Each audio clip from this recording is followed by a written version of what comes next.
So a while back, I shared a photo on social media that when you first take a look at it, it just looks like your standard everyday real estate photo.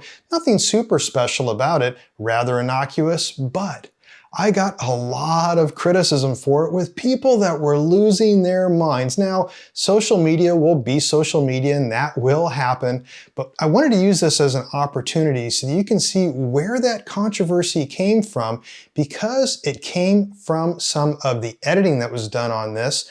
And I want to dive into the editing to show you under the hood what it took to actually shoot that shot, edit that shot, but more importantly, to the point here, is that the harshest critics were missing the point of what I was sharing and why I shared that photo and described that photo that made them lose their minds.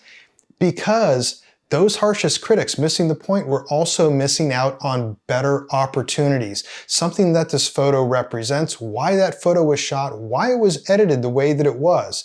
And we're going to dive into that right now. So first, let's talk about the controversy, because that will set the stage for the rest of this episode. And that is that not everybody was criticizing this photo because some people really understood what was going on. But the ones that criticized it very harshly, and it's because they're seeing something that was very different from the before photo. So the commenters didn't actually read the post. They made assumptions on this before photo. But even though I explained that this was not for a real estate listing, it was for an interior designer, there was a lot of criticism. So when it comes to architectural and design shoots like this, they have drastic edits that are often done to them because this is used to advertise their company. A photo like this, shot for an interior designer, is to market their company, their wares, in other words, what they can do for interior design. That's completely different from the multiple listing service, the regular listing service out there that you would be shooting that can't have misrepresentation of property. But you can see when we go back and forth between these images, there's obviously a big difference between that view to the outside. So I'm going to show how that is edited, but also the difference, not just in revenue that you get by doing these type of jobs, but the flexibility that you have in doing them. But the important thing to realize here is that when it comes to real estate photography, it's not all about real estate listings. And if that's all you're doing and you're happy with it, great. But you do have to realize that there is a broader market that will pay you for a variety of other work. And that usually pays a lot higher than just the listing market. Now, we all start in the listing market. That's the most common place to do real estate photography. And even to this day, I probably do about 50% of all my work with the listing market. The other 50% is for what I just showed, for interior designers, remodel companies, builders. I also do some commercial real estate photography as well. So there are a lot of differences between those markets. For instance, if I was shooting this for a realtor, for a real estate listing, I would have never chosen that particular composition because it just shows too much of a distracting view. The neighbors were very close, their car was in the driveway, and they've got their garage door open and it's packed with all kinds of stuff. I would never have done that. If there were window treatments, I could have closed them, but there was no window treatments. So a better angle would have been best really for that composition, instead of let's take a look straight down the middle here at the neighbor's house. So real estate listing, the shot would have never been taken to begin with. Also for a real estate listing, I might have blown out the windows a lot more than what I had here. And for an architectural design shoot, I could have done that also, but there still could have been traces of that out there where I guarantee that my A&D clients, the architectural and design clients that I have, they would have definitely wanted something changed so that it doesn't look at all like there's a neighbor close by, because they don't care about the property. They want you to see what's inside, and whatever's outside, it's just really anything goes when it comes to A&D. But even more important is the cost and your revenue for doing work like this. And this is where the critics miss the point entirely. And that's that if you were to shoot this for a real estate listing, since that photo is going to be taken very quick and edited very quick, it's going to be part of a package, you're probably going to make maybe $20, $25 off that photo. If you're shooting for an interior designer, you're talking more like $100 easy for that photo, for the time that you're doing to take that photo, then edit that photo, and then go through other editing phases with your client to do other re-edits that they're paying you for.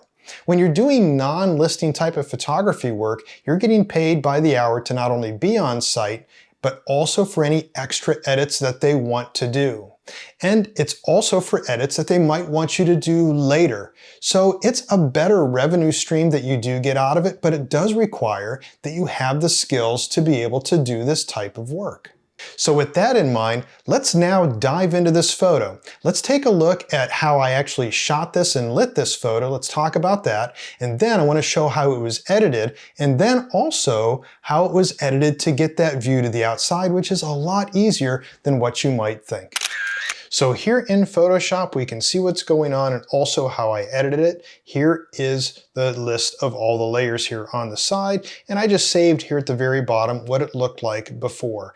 And out here is that very messy neighbor's garage out here that still had their Christmas lights out too, by the way, something that the interior designer did not want to have in the photo. Once again, if this was for a real estate listing, I would have never taken this particular angle. For the interior designer, and very typical of architectural and design type of gigs, they'll want something specific for their advertisement, so they'll be collaborating with you and giving you buy-in, their acceptance that this is what they want. And then they'll say, hey, we want to just change out this view to the outside. Can you do that?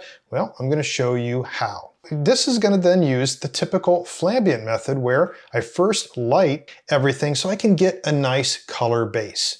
Now before doing that, I had taken an ambient shot, but loading that in then in this layer order, I'm able to get this nice ambient layer here with it in luminosity mode and blended just right to a certain percentage and also to certain degrees throughout. If you're not familiar with this step, by the way, with doing the flambient method, with doing the flash that I did here and all that, then you might want to check out my courses on interior photography. If you're not familiar with that, I have courses on doing professional interior photography, also expert editing, professional exterior photography, and also videography for real estate as well. I've also written best-selling books on real estate photography, and I have links to all that down in the description for this video.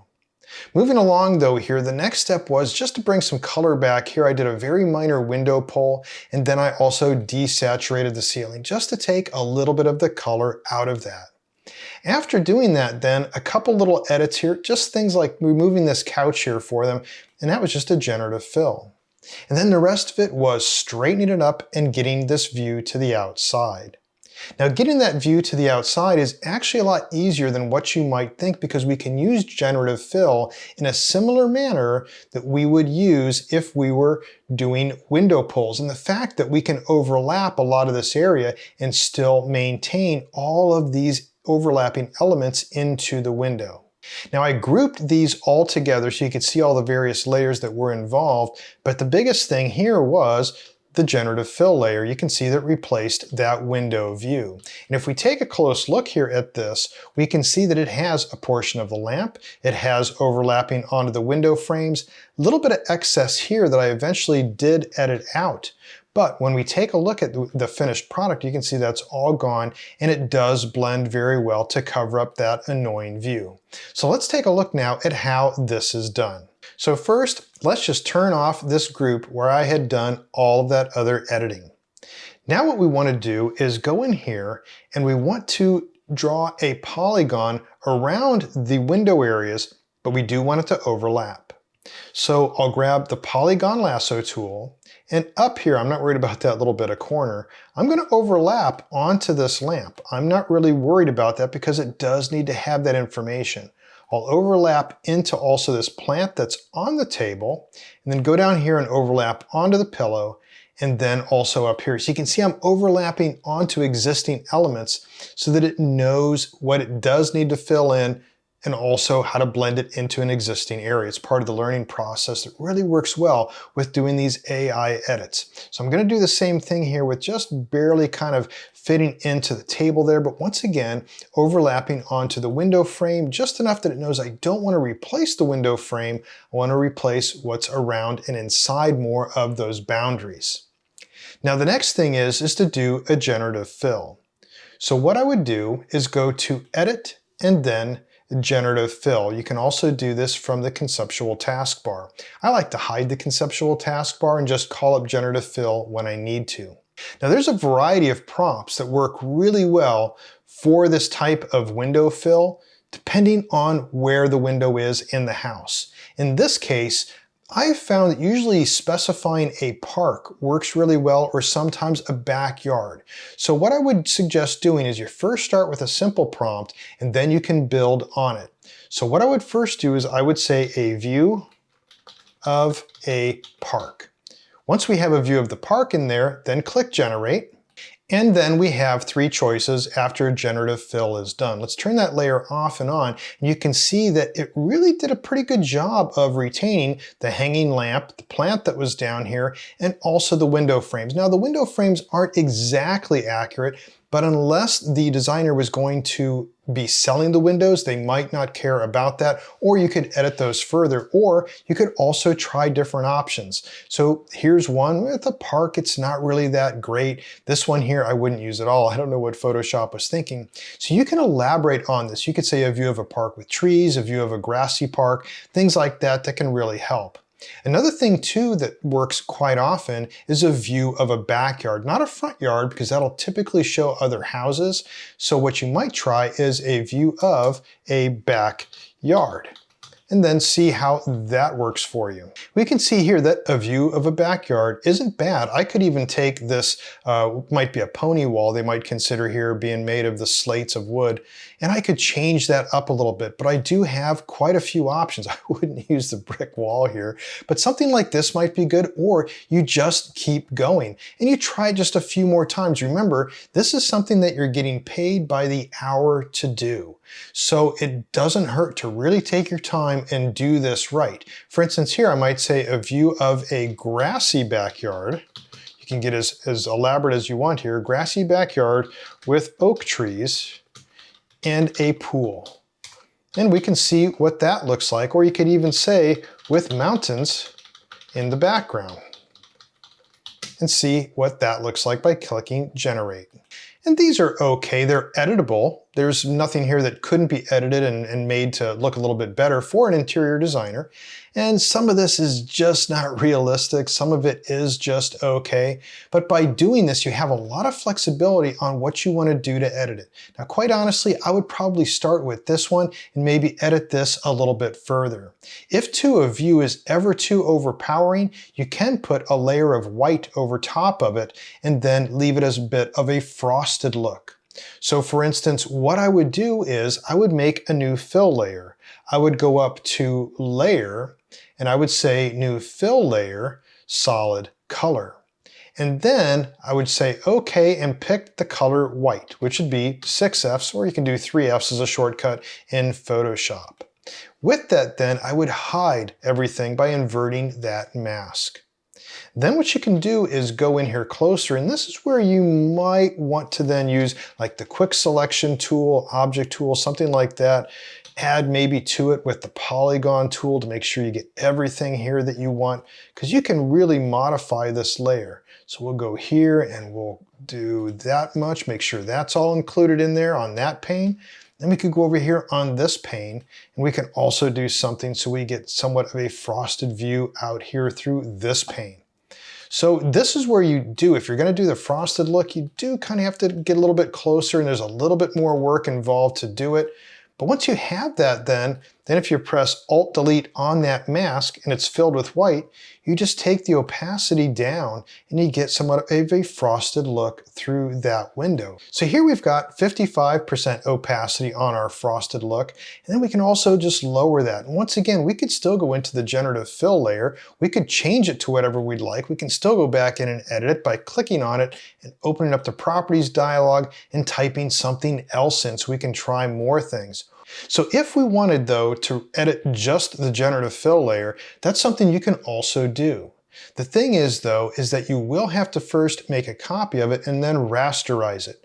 That's very simple to do. You just take the layer and do Ctrl J to duplicate it, and then you would right click on the layer and say rasterize layer. So in here though, now I can go in and edit this layer. So I can zoom in here quite a bit. I can say I really want to edit this to be a little bit different. So I would just go in here and select this area. That looks like it would be probably well selected there. It's got a good border around it. And I could, for instance, now take the clone tool and I could clone in from some of these trees and put some of that in here to this area. So making this look maybe just a little bit better instead of having that white overhang that was out here on that. So whatever I'd like to do to it though, I've got the ability to do that. I can also use like the remove tool to really touch some of this up. And I could even try that remove tool, for instance, on the pony wall here.